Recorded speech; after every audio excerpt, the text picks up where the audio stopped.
이 제목으로 우리가 하나님 말씀을 듣기를 원합니다.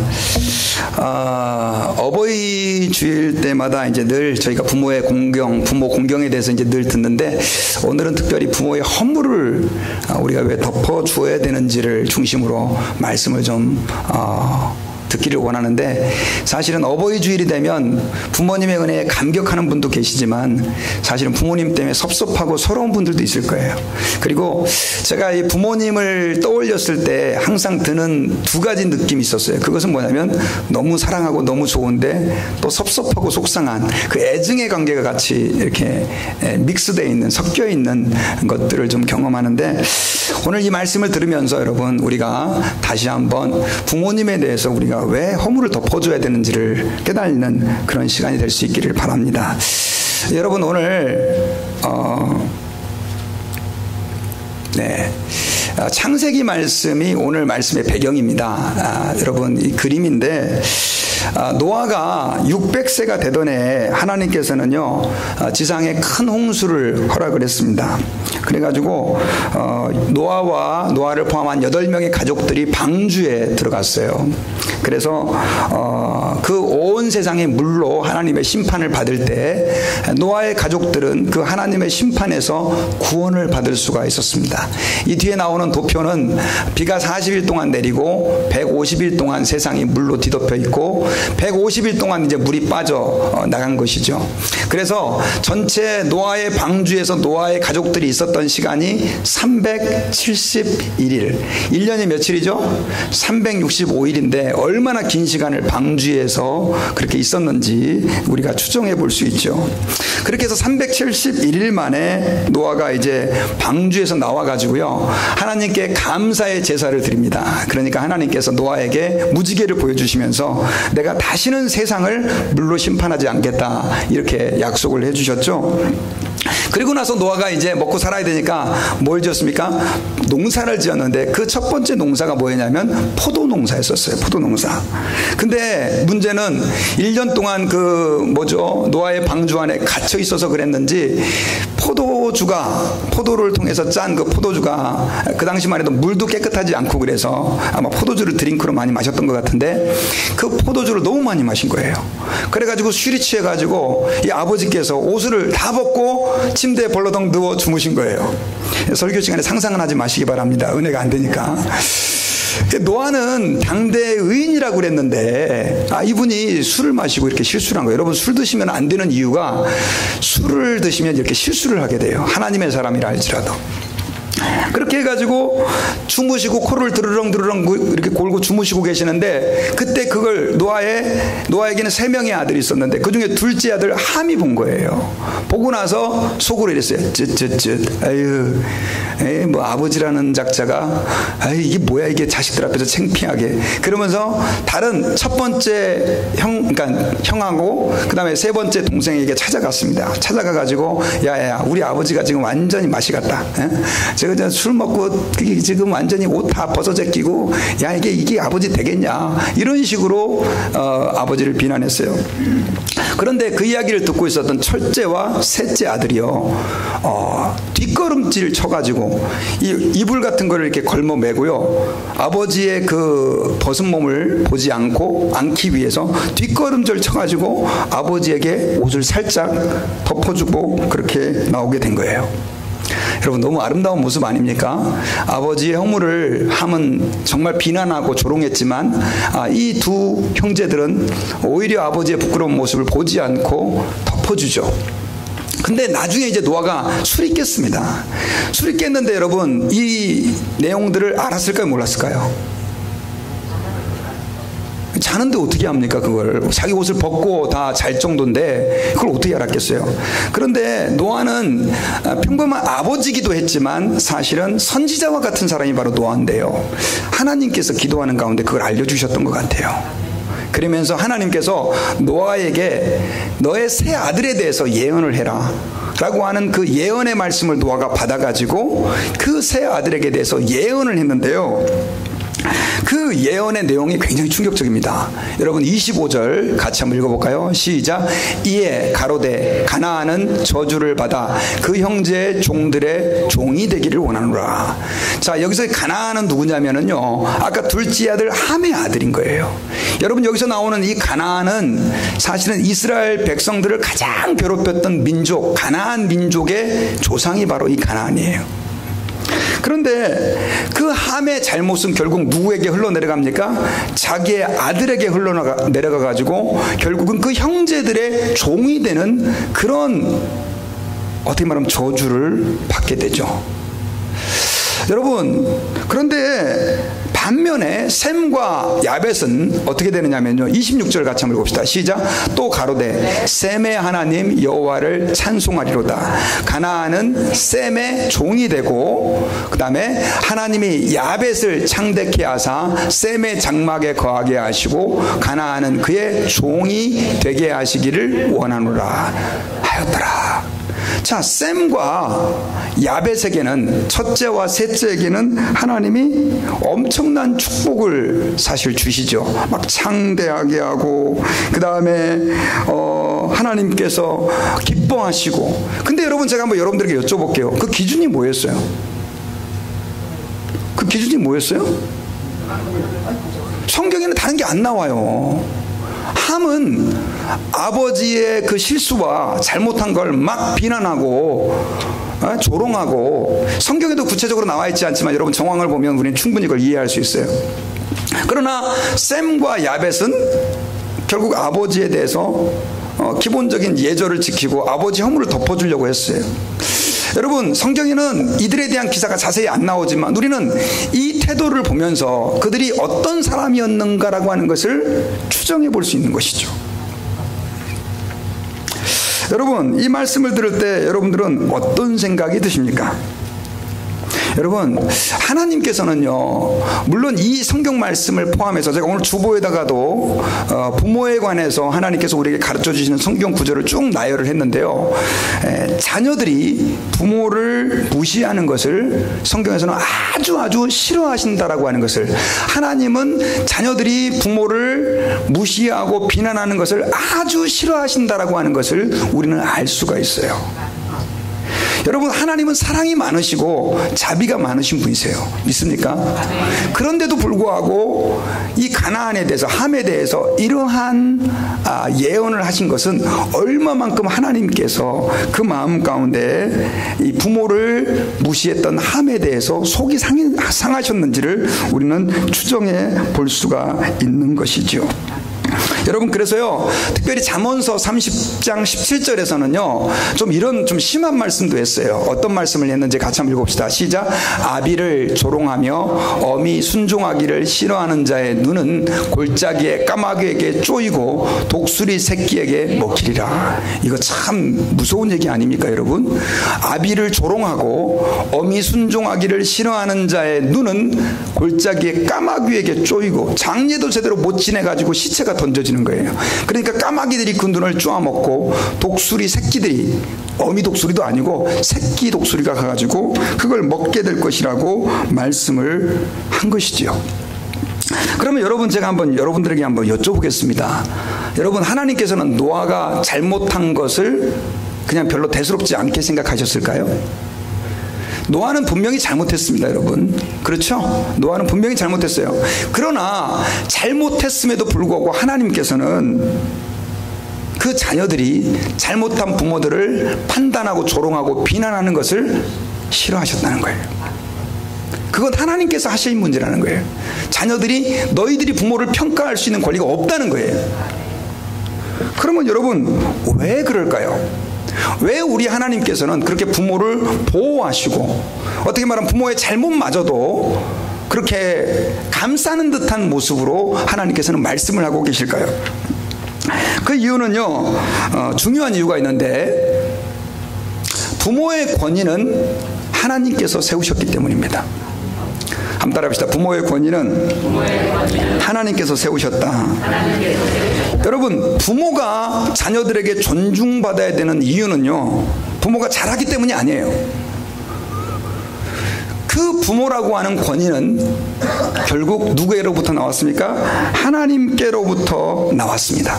쉽게 말하면 부모의 권위는 누가 만들어주셨냐? 하나님께서 만들어주셨다는 거예요. 부모는 부족해도 부모입니다. 부모는 미련해도 부모예요. 실수하고 잘못을 해도 부모는 부모인 거예요.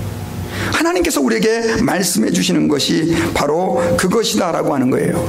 비록 노아가 실수하고 범죄했지만, 잘못했지만, 부끄러운 일을 했지만 하나님께서는 그럼에도 불구하고 그 아버지로서의 노아의 권위를 보호하기를 기뻐하셨던 것입니다. 그리고 그 부모를 비난하고 조롱하는 자녀들에게 대해서, 특별히 함에 대해서 하나님은 분노하셨던 것을 우리는 알 수가 있습니다. 특별히 여러분 로마서에서는요, 이렇게 우리에게 말씀을 하고 있어요. 같이 읽읍시다. 시작.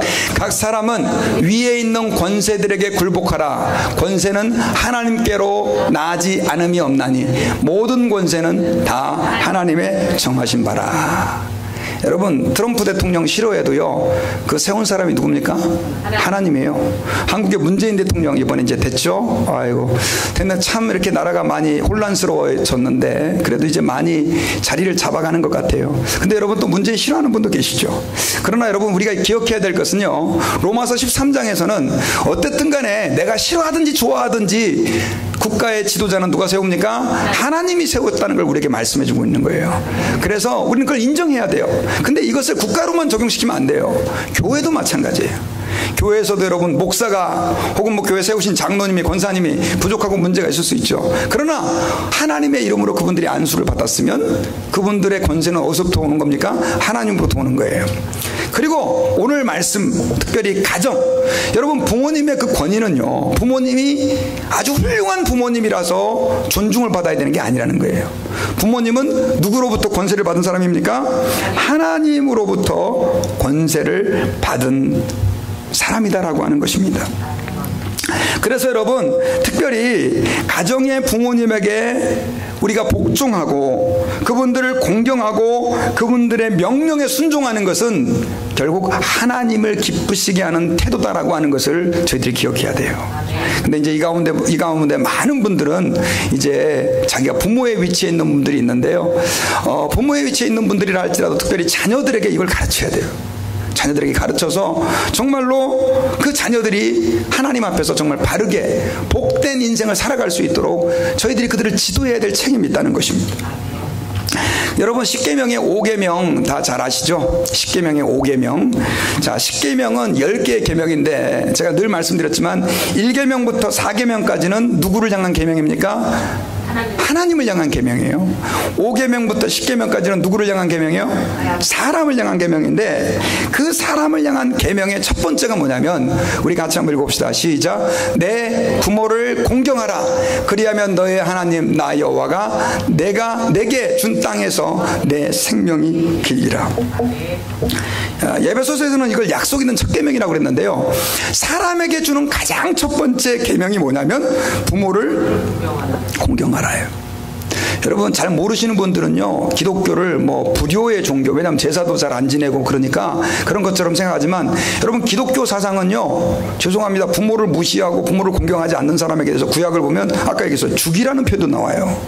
그만큼 하나님께서는요, 부모의 권위를 보호하기를 원하시고 자녀들이 부모를 공경하는 사람이 되기를 원하시고, 그래서 이렇게 십계명의 첫 번째 계명에서도 부모를 공경하라라고 말씀을 하고 있는 것을 저희들이 알 수가 있습니다. 특별히 여기서 우리가 부모를 공경하라, 이 말은요, 영어로는 honor 이렇게 되어 있어요. 그런데 이 히브리 말로는 이 공경하라고 하는 말이 카바드라고 하는 뜻이 사용이 됐는데, 이 카바드라고 하는 단어는 어떤 의미가 있냐면요, 여러분, 우리가 하나님께 영광을 돌리기 위해 예배하죠. 그렇죠? 하나님께 영광을 돌립시다. 주님 영광 받으시옵소서. 그 영광을 돌린다는 뜻이 무슨 뜻이냐? 카바드예요. 카바드. 하나님은요, 자신이 받을 영광을 부모가 받을 영광과 동일시하셨어요.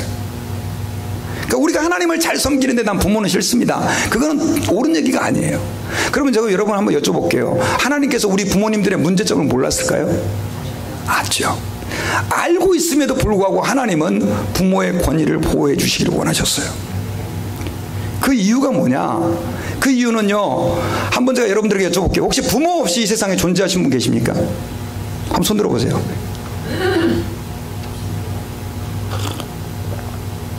네.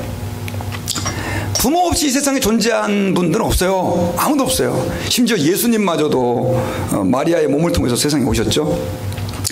여러분, 이거 기억하셔야 돼요. 부모님이 아무리 잘못하고 문제가 많아도 나의 존재는 결국 누구에게서 시작이 됐습니까? 부모님에게서 시작이 된 거예요. 그래서 그분들은 그거 하나만으로도 존중을 받으셔야 돼요.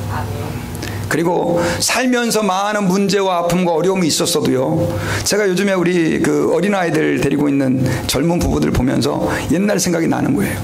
저보고 다시 애 키우라고 못 길리겠어요. 와, 진짜 막 내가 애를 저렇게 키웠나? 근데 저희 집사람은, 목사님은 애 키울 때 없었어요. 생각해보니까 새벽에 나가가지고 밤에 들어와가지고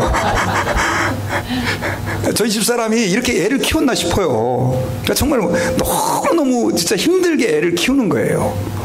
그래서 우리 애들도 이렇게 컸겠구나 하는 생각이 들면서 또 무슨 생각이 들었냐면, 저는 못 봤잖아요. 기억이 안 나요. 부모님이 어떻게 키웠는지. 어렸을 때 부모님이 이제 일 나갈 때 저 시골에서 살았는데 애를 볼 사람이 없어갖고 문을 잠궈놓고 이제 나갔는데 제가 문살 다 뚫고 마당에 나와가지고 흙 주워 먹던 생각들 나고 왜 나를 그렇게 키우셨지 막. 그리고 또 부모님이 일 가면 저희 막내 동생 없고 젖 먹이러 다니고, 제 어렸을 때 막 그렇게 뭐 좋은 기억도 많지만, 근데 여러분, 사실은 여러분 가운데 물론 특별한 경우도 있을 거예요. 그렇지 않은 분들, 정말 특별히 우리나라 일제시대 거치고 6.25 전쟁 거치면서 어떤 분들은 부모하고 헤어져 산 분도 계시고, 정말 또 얘기 들어보니까 어떤 분은 친척 집에 보내져 갖고 이렇게 양육받은 분들도 계시고, 참 정말 어렵게 힘들게 살으신 분들이 많이 계신데, 그래도 여러분, 부모 가운데 부모의 그런 헌신을 통해서 여기까지 오지 않은 분이 과연 누가 있냔 말이에요. 우리는 여러분, 부모님이 아무리 못됐다 할지라도, 부족한 사람이라 할지라도 우리는 그러한 양육과 헌신을 통해서 이 자리에 오게 되었어요. 그래서 여러분, 우리는 하나님의 이 말씀을 기억해야 돼요. 부모를 공경하라. 그리고요, 그냥 공경하라 그러면 또 안 하잖아요. 그러니까 하나님께서 뒤에서 뭘 했어요? 약속을 하신 거예요. 약속. 그 약속이 뭐냐? 그리하면 너의 하나님 여호와가 내게 준 땅에서 뭐가 길리라? 생명이 길리라. 생명이 길리라. 생명이 길리라. 무슨 말이에요? 오래 산다는 뜻이에요. 근데 여기서 생명의 길리라고 하는 것은요, 뭐 예전에 어떤 분들이 뭐 좀 나쁜 얘기인데, 오래 사세요 막 저주하면서 오래 사세요, 벽에 뭐 칠할 때까지 막 이러면서 그냥 오래 사는 게 축복은 아닌 것 같아요. 맨날 아파가지고 막 죽자 사자 막 자식들 속썩여 가면서 한 100살까지 사면 그게 여러분 축복입니까? 저 그렇게 생각 안 해요. 여기서 생명이 길리라 라고 하는 것은 뭐냐면, 오래 산다는 의미도 있지만 하나님이 풍성하게 우리를 공급해 주시고 채워주시고 붙들어 주신다는 약속도 이 안에 같이 포함되어 있는 거예요. 아멘. 믿습니까? 아멘. 이 약속 좋아하시면 아멘 하십시오. 아멘. 그럼 어떻게 해야 됩니까? 부모를 잘 공경해야죠. 여러분, 자녀들이 잘 되기를 원하시죠? 부모님들은. 그러면 그 자녀들이 잘 되게 하는 방법은요, 여러분, 비즈니스 잘 되고 돈 많이 버는 게 잘 되는 게 아니에요. 그 자녀들이 부모를 잘 공경하도록 가르쳐야 돼요. 아멘. 그러면 그 자녀들이 잘 되는 거예요. 이 말씀이 맞습니까? 아멘. 그래서 여러분, 에베소서 6장 1절부터 13절까지서는요 글씨가 좀 작은데 이렇게 얘기를 하고 있어요. 자녀들아, 너희 부모를 주 안에서 순종하라. 이것이 옳으니라. 내 아버지와 어머니를 공경하라. 이것이 뭐 있는 계명이니? 약속이 있는 첫 계명이니. 여러분, 10계명을 제가 어제도 설교 준비하면서 다시 읽어봤어요. 1계명부터 쫙 읽어봤는데, 네, 중요한 얘기는 예배 끝나고 해주시기 바랍니다. 네, 지금 되게 중요한 얘기, 이게 하나님 말씀 전하는데, 네. 자, 어디까지 얘기했죠? 예, 약속 있는 첫 계명. 자, 약속 있는 첫 계명인데 10계명, 1계명부터 10계명까지 다 읽어봤는데 약속이 있는 계명이 없어요. 하나님은 다 그냥 이거 하라, 이거 하지 마라, 이거 하라, 이거 하지 마라. 한번 집에 가서 읽어보세요. 그렇게 돼 있어요. 근데 5계명만 아까 뭐라고 돼 있어요? 5계명만 약속이 있는 거예요. 부모를 공경하라. 그러면 어떻게 될 것이다? 너의 하나님 여호와가 내게 준 땅에서 생명이 길리라. 이것만 약속이 있는 거예요. 왜 하나님이 이런 약속을 주셨을까요? 쉽지 않거든요. 쉽지 않아요. 여러분, 이 약속이 저와 여러분들의 것이 되시기를 주님의 이름으로 축원합니다. 3절에서는요 이걸 설명을 했어요. 같이 한번 크게 읽읍시다. 시작. 이는 내가 잘되고 땅에서 장수하리라. 생명이 길리라가 그냥 오래 사는 게 아니잖아요. 내가 뭐예요? 잘되고 부모님을 사랑하고 부모님을 존중하고 그분들을 공경할 때 잘되는 축복이 있어요. 그리고 땅에서 장수하는 축복이 있게 돼요. 뭐 이거 받기 위해서 하는 건 아니지만 당연한 건데도 불구하고 우리가 그렇게 할 때 우리는 하나님의 기쁨이 되는 거예요. 그리고 여러분 사실 우리가 하나님을 공경해야 될 얘기는 제가 지금 성경 얘기를 계속 했는데 사실 성경 말고도요 우리가 부모님을 공경해야 될 중요한 이유가 있습니다. 그것은 뭐냐면요 부모님이 우리의 태도와 상관없이 우리를 사랑하시기 때문이에요. 여러분 물론 세상에 어떤 부모님은 그렇지 않은 분도 있어요. 자녀들이 잘못하면 자녀 미워하는 분도 있어요. 저도 자녀들이 잘못하면 미움이 생겨요. 근데 그 미움은 얼마 안 가요. 그냥 녹아버려요. 계속 사랑스러운 거예요. 혹시 부모의 입장에서 여러분 그게 공감이 되시는 분 한번 아멘 해보세요. 아멘. 나는 자녀들이 못되게 갖고 아이고 자녀가 이가 갈립니다 목사님. 그런 분 계십니까? 말로는 이가 갈린다고 해도 또 가가지고는 또 자녀를 사랑한단 말이에요. 그게 부모의 마음이라는 말이에요. 세상에 자기 자녀를 미워하는 부모는 없어요. 내가 볼 때는 다 사랑해요. 다 사랑. 예, 우리 교회 이름 참 좋습니다. 다 사랑. 다 사랑해요. 모든 부모는 자녀를 사랑해요. 진짜로요. 우리 특별히 어린아이들 자녀분들 이거 기억하시길 바랍니다. 다 사랑하는 거예요. 다 사랑한다는 의미는 자녀들이 잘못해도 부모는 자녀를 사랑해요. 자녀들이 실수하고 범죄하고 부모를 물어뜯어도 부모는 자녀를 사랑해요. 그러니 자녀들이 당연히 부모 사랑해야 되는 거 아니에요? 그래요 안 그래요? 그런 거예요. 여러분 이번에 뉴스 보셨겠지만 세월호가 이제 바다에서 올라왔잖아요. 그래서 지금 계속해서 지금 시신 그 유해 그 뼈들을 지금 찾고 있다가 지난주에 처음으로 사람 유해가 발견이 됐습니다. 그러니 그 9명인가요? 아직도 이제 그 뼈를 발견하지 못한 미수습자 그 어머니들이 막 지금 절규하고 있어요. 그 자녀들 때문에. 지금 벌써 3년이나 지났는데도 불구하고. 근데 이제 그 뼈가 발견됐는데 이게 다 뭐 뼈밖에 안 남았으니까 누구 건지 몰라가지고 DNA 검사를 해야 된답니다. 그래서 누군지를 알아내야 되는데 그게 시간이 거의 한 달이 걸린대요. 그 기사가 이제 신문에 보도가 됐는데 그 기사에 어떤 어머니가 댓글을 달은 거예요. 그 아이의 어머니가 댓글을 달았는데 그 댓글의 내용이 이거예요. 여러분 이 댓글은요 문재인 대통령이 이 댓글에다 또 답글을 달아가지고 아주 이슈가 됐어요. 이제 그저께. 그래서 제가 이 글을 읽는데 저도 마음이 너무너무 무너지는 거예요. 제가 한번 읽어드릴게요. 너는 돌 때 실을 잡았는데 명주실을 새로 싸서 놓을 것을 쓰던 걸 놓아서 일이 되었을까? 엄마가 다 늙어 나와서 오래 품지도 못하고 빨리 나왔어. 한 달이라도 더 품었으면 사주가 바뀌어 살았을까? 이 엄마는 모든 걸 잘못한 죄인이다. 몇 푼 벌어보겠다고 일하느라 마지막 전화 못 받아서 미안해. 엄마가 부자가 아니라서 미안해. 없는 집에 너같이 예쁜 애를 태어나게 해서 미안해. 엄마가 지옥 갈게. 딸은 천국에 가. 예수 안 믿는 분 같아요. 근데 마지막에 엄마가 지옥 갈게. 딸은 천국에 가. 부모의 마음 아니에요, 여러분요? 부모의 마음. 이 아이가 고등학교 1학년인지 2학년인지 잘 모르겠어요. 여러분 여자아이들 고등학교 1학년 2학년이면 얼마나 반항적입니까? 제가 볼 때는 엄마를 기쁘게 할 수 있는 나이가 아니에요. 그럼에도 불구하고 엄마는 그 딸아이를 생각할 때 계속해서 뭐예요? 미안해 미안해. 심지어 한 달 빨리 태어난 것도 자기 잘못이라는 거예요.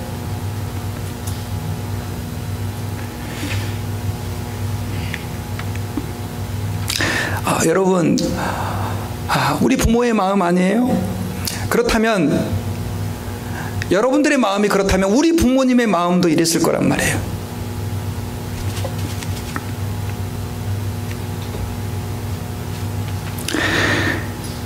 여러분, 성경에 보면요, 다윗과 압살롬이 나옵니다. 근데 그 다윗은 참 하나님이 기뻐하셨던 왕이었어요. 근데 그 다윗은 자식이 많았거든요. 근데 그 첫째 아들의 이름이 누구냐면 압살롬인데, 이 압살롬이 아버지가 왕으로 있는 데 있잖아요, 반역을 일으켰어요. 반역을. 사람들을 모아가지고 아버지의 신하들을 꼬여가지고요, 결국 반란을 일으킨 거예요. 그래가지고 아버지를 궁에서 쫓아내버렸어요. 그러니까 아버지는 이제 자기 아들이 자기를 죽이러 오니까 어떻게 됩니까? 도망갈 수밖에 없는 거예요. 근데 이 압살롬은 얼마나 못된 짓을 하는지 궁에 들어와가지고 아버지의 후궁들하고 대낮에 다 동침을 하죠. 막 아버지를 모욕을 막 주는 거예요. 그러다가 나중에 그 훗사라고 하는 다윗의 신하가 결국은 이 압살롬의 편에 가가지고 전술을 막 거기서 이제 쉽게 말하면 스파이 노릇을 합니다. 그래가지고 결국은 이제 좋은 위치에서 이제 다윗의 군사와 압살롬의 군사가 전쟁을 하게 됐습니다. 근데 그 다윗의 군사의 대장이 누구였냐면 요압 장군이었었어요. 이 아버지 다윗이요, 전쟁으로 하러 가는 그 요압 장군에게 제발 그 압살롬 그놈의 목을 쳐가지고 나한테 갖고 오십시오. 그렇게 됐을까요? 요압 장군에게 막 부탁을 하는 거예요. 제발 우리 아들 압살롬의 생명만큼은 좀 건드리지 말아줘라. 제발 그 아이는 좀 살려서 좀 난 살려줘라. 이렇게 막 얼마나 애절하게 부탁을 하는지 몰라요. 결국은 다윗이 전쟁에서 이겼어요.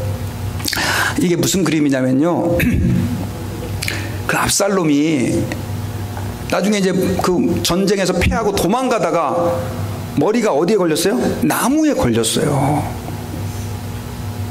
얼마나 부끄러운 모습이에요. 그때 이 앞에 있던 요압 장군이 그 나무에 걸린 압살롬을 그냥 뒤도 안 돌아버리고 죽여버리죠. 참 슬픈 일이죠. 근데 여러분, 여기서 우리가 아버지 다윗의 마음을 생각해 보라고요. 만약에 여러분들이 다윗이었다면 똑같이 하지 않았을까요? 예, 그게 부모의 마음이에요. 블로그에서 제가 읽은 글이에요. 근데 너무나 여러분들 제가 감동을 받아서 한번 여러분들과 함께 좀 나누고 싶어서 제가 이렇게 그림도 좀 준비하고 해서 여러분들께 한번 소개를 해드리려고 그래요. 그냥 제가 읽어드리겠습니다. 시장 한복판, 사람들이 빼곡히 둘러서서 무언가를 구경하고 있었습니다. 인파를 뚫고 들어가 보니 6살쯤 보이는 처녀애가 앉아있고 여인이 옆에 서 있었습니다. 그녀의 목에 걸려있는 종이를 보고 나는 굳어지고 말았습니다. 내 딸을 100원에 팝니다. 10센트에 팝니다. 저년 완전히 미쳤구만. 아무리 먹고 살기가 힘들어도 자식을 어떻게 팔아? 야, 아이를 팔겠으면 제대로 팔아라. 10센트 100원이 뭐냐? 개도 3,000원인데 딸이 개값도 안 되냐? 100원으로 부자 되겠냐? 하지만 여인은 벙어리인지 아무 말이 없었습니다. 아이가 갑자기 머리를 들며 또릿또릿한 음성으로 소리쳤습니다. 우리 엄마 욕하지 마세요. 우리 엄마 지금 암에 걸려서 죽으려고 해요. 비명처럼 들리는 아이의 그 소리는 사람들의 심장을 찌르는 것 같았습니다. 엄마도 살고 애도 살면 얼마나 좋을까? 친척 중에 기를 사람이 없나? 애구저구 불쌍해서 어쩌노? 비난의 목소리들은 동정으로 바뀌었습니다. 하지만 다 같이 먹고 살기 힘든 처지에 선뜻 나서서 데려가겠다는 사람은 없었습니다. 날카로운 목소리와 함께 안전원이 나타났습니다. 비켜 비켜! 이 사람이 미쳤어? 여기가 사람을 노예처럼 사고 파는 썩어 빠진 자본주의인 줄 알아? 그는 목에 걸린 종이장을 잡아 채어 갈기갈기 찢어버렸습니다. 웅성거리던 사람들은 안전원에게 욕을 퍼붓기 시작했습니다. 분노로 얼굴이 일그러진 안전원은 여인에게 화풀이를 했습니다. 인간 중심의 사회에서 이런 짓은 체제 모독이다. 내 딸이랑 같이 정치범 수용소에 가봐라. 엄마가 끌려가자 아이가 울음 반 애걸 반 사정하기 시작했습니다. 아저씨, 우리 엄마 아파요. 그래요, 제발 놔주세요. 엄마 가자. 엄마 죽을 때 나도 같이 죽으면 되잖아. 순간 나는 아내와 딸의 죽음을 보는 착각과 함께 온몸이 뜨겁게 달아올랐습니다. 10센트짜리죠. 100원. 이보시오. 내가 아이들을 데려가겠소. 나에게 10센트 100원이 있어. 뭐야? 하면서 돌아보던 안전원은 내 군복을 보고 굳어졌습니다. 나는 이 아이에게 100원을 쥐어주면서 말했습니다. 이 돈으로 당신 딸을 사는 것이 아니라 당신 모성애를 사는 것이니 그리 아시오. 돈을 받고 망설이던 여인은 갑자기 인파를 해치고 사라져버렸습니다. 내가 마음을 바꿀까봐 아이를 버리고 도망가는 것일까? 갑작스러운 행동에 당황한 나는 아이의 얼굴을 보았습니다. 아이도 놀란 표정이었습니다. 성급한 결정을 한 것 같아 순간 긴장이 되었습니다. 잠시 후 여인이 펑펑 울면서 돌아왔습니다. 그녀가 손에 들고 있었던 것은 마지막으로 딸에게 줄 100원짜리 밀가루 빵 한 봉지였습니다. 자신이 살 날이 얼마 남지 않아 자신이 죽고 나면 딸을 돌봐줄 사람이 없어 딸을 팔았던 것입니다. 이 블로그에 나오는 스토리예요. 좀 길지만 마지막 그 100원까지 딸에게 주는 엄마의 심정. 여러분, 이건 믿음을 떠나서 모든 부모의 마음 아닌가요?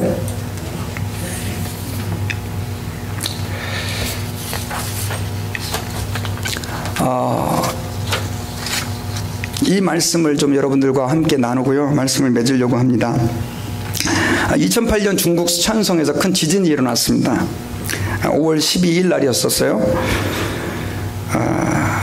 수많은 사람들이 매몰됐습니다. 그래서 땅에 가서 이제 죽어가고 있는데 하루 뒤에 베이찬현이라고 하는 폐허 속에서요,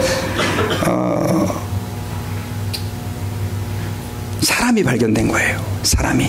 근데 보니까 숨진 어머니가 자신의 아기를 이런 식으로 지키고 있었던 거예요. 그녀의 몸은 이미 지진에 완전히 이제 굳어져 있었고 무릎을 꿇고 손을 바닥에 대고 이렇게 있었던 거예요. 그리고 이렇게 조사를 해보니까 모유수유까지 이 상황에서 한 거예요. 애를 살리려고. 그리고요, 그 어머니가 그 아이를 덮은 포대기에 휴대폰이 있었는데 그 휴대폰에 이렇게 문자 메시지가 남겨져 있었답니다. 너무나 사랑하는 아가, 네가 만약 살게 된다면 이것만은 꼭 기억해 주기를 바란다. 엄마는 너를 사랑한단다. 20대 젊은 엄마죠. 이게 실제 아기가 구조된 그 모습이에요. 여러분, 제가 왜 여러분들과 이 말씀을 나누기 원하냐면요, 부모를 생각하면 사실은 여러 가지 만감이 교차할 겁니다. 그러나 한 가지, 모든 부모들이 자식에 대해서 공통적으로 가지고 있는 생각이 있다고 한다면 사랑한다는 것입니다. 사랑한다는 거예요. 그래서요, 내가 뭐 어떻게 하든지, 잘하든지 못하든지, 이쁘든지 못생겼든지, 성공했든지 실패했든지 부모가 우리를 여전히 사랑하고 있다고 한다면, 여러분, 우리도 당연히 우리 부모님을 자랑스럽게 생각하고요, 또 그 부모를 떳떳하게 생각하고 부모를 사랑하고 또 부모가 있는 분들은 공경하고 저는 존중해야 될 줄 믿습니다. 저는 이제 말씀의 결론을 맺겠습니다. 노아의 세 아들, 노아가 실수했어요.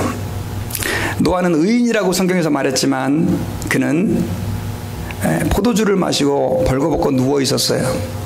그런데 하나님께서는 그 아버지의 허물을 탓하기보다는 오히려 그 아버지를 비난하는 함에 대해서 너무 불편해하셨어요. 그게 하나님의 마음이에요. 왜냐하면요, 하나님은 부모를 통해서요 자기 자신을 계시하시고 드러내시기 때문이에요. 믿습니까? 그래서 여러분들의 제가 개인사는 다 잘 모릅니다. 그러나 행여나 우리 부모님에게 대해서 속상한 마음, 또 조금이라도 섭섭한 마음이 있으시다면 여러분 다 털어버리고 우리 부모님께 감사하고 또 그 부모님을 자랑스럽게 여길 수 있는 저희들 모두가 되기를 주의 이름으로 축원합니다. 여러분 잠깐 불 좀 꺼주시고요. 제가 동영상 하나 여러분들과 함께 좀 보기를 원합니다. 여러분 목사님이 클릭을 해야 될 것 같아요. 자동. 이거 보고 우리 같이 함께 기도하기를 원합니다. 소리가 나나요?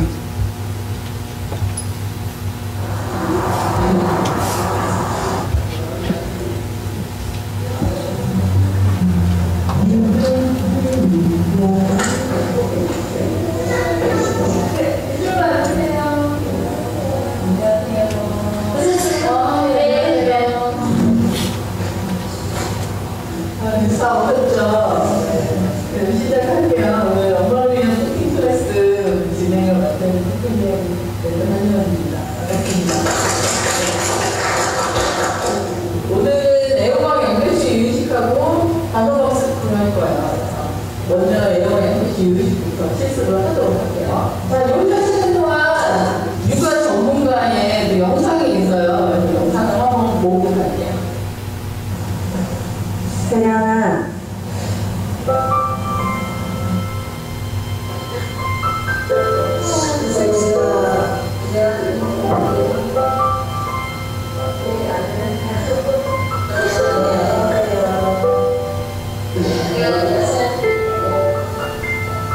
많이 신나죠. 한 32살 정도, 그 정도, 아니 35 정도에 결혼할 생각을 했었는데 갑자기 임신하고 막 그러니까 마음이 좀 안 좋았었는데 많이 해주지 못해서 미안하고 좀 더 좋은 집안으로 좋은 배경에 시집을 갔으면 좀 옷이라도 해드리기라든가 많이 사주고 싶은데 그걸 못해줘서 미안해. 못해줘서 미안해. 안타까워. 미안함이 많지. 사실 우리 애들 아빠는 저하고 좀 좋지 않은 일이 있어서 헤어졌어요. 헤어졌는데 그때서 가슴이 너무 아팠어요. 친구 같은 분인데 친구를 배워보니까 남편한테 얘기 못하는 것도 따라는 할 수 있고 지금 많이 하기 때문에 나는 애들이 나는 그 친구가 될 것 같아요. 한 30년 넘게 군대 쪽을 일하고 현장에 지금도 있거든요. 그게 이제 저한테 소중한 부분이 있어요. 그래서 한 20년 넘게 같이 계속 살다가 이제 먼 데 가서 뛰어놓고 오니까 뭐 가슴도 먹먹하고 눈물도 나오고 그리고 집에 오니까 진짜 며칠 동안은 너무 힘들었어요. 이때가 없으니까 그거는 말로 표현이 안 되죠. 그 존재는 진짜 말로 표현이 안 돼요. 자신이라는 존재는 그렇게 어떤 존재가 아니라 무엇과도 바꿀 수 없고 만약에 자신이 없으면 지금 이렇게 행복하게 살지 못할 것 같은 그런 것 같아요. 그냥 진짜 고마워. 우리 집에 와줘서 고맙고 사랑해. 다시 세상에 태어나고 내 딸이 태어났으면 좋겠고 사랑한다 사랑한다 소리야. 엄마가 우리나라 많이 사랑하고 사랑은 제가 마음 알고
예.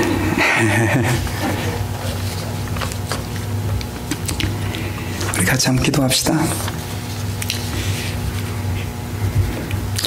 하나님, 저희들 우리 부모님을 통해서 이 세상에 보내주신 것 감사합니다. 참 부모님 마음 아프게 해드릴 때도 많았고 어떤 때는 원망도 많이 했었는데, 그럼에도 우리 부모님을 통해서 변함없는 사랑을 보여주시고 저희를 여기까지 있게 해주신 하나님을 찬양하고 감사합니다. 저희 부모님 되게 해주신 하나님께 감사와 영광을 돌립니다. 이제 우리 성도들 가운데 어떤 분은 이미 부모님이 이 세상을 떠나 계신 분들도 있는데, 어느덧 저희들도 이제 부모의 위치에 와서 우리 부모님이 얼마나 우리를 사랑했는지를 다시 한번 깨닫습니다. 그리고 그 하나님의 은혜에 감사하고 또 우리 부모님의 은혜에 감사합니다. 주님, 저희들 좋은 부모가 되게 해주시고 정말 하나님의 사랑을 온전히 우리 자녀들에게 쏟아내고 그들이 우리를 통해서 하나님을 발견할 수 있는 도구로 우리를 사용하여 주옵소서. 또 행여나 한국에 있는 우리 부모님들, 자식을 이렇게 미국에 멀리 보내놓고 하루 또 이렇게 이틀 손꼽아가며 그들을 위해 기도하는 그 부모님들의 기도를 주님, 저희들이 외면하지 않게 하시고 그에 합당하게 하나님을 기쁘시게 하며 바르게 살아갈 수 있도록 축복해 주시고, 또 이 가운데 연로하여 하나님 병상 중에 있는 그런 부모님이 있다면 하나님 긍휼히 여겨주셔서, 하나님 몸은 연약하여지고 또 늙고 병들어 힘이 들지만 우리 때문에 그분들이 기뻐할 수 있는 도구로 하나님 우리를 사용해 주시기를 간절히 기도합니다. 감사하며 예수님의 이름으로 기도드리옵나이다. 아멘. 우리 모두 일어나셔서요,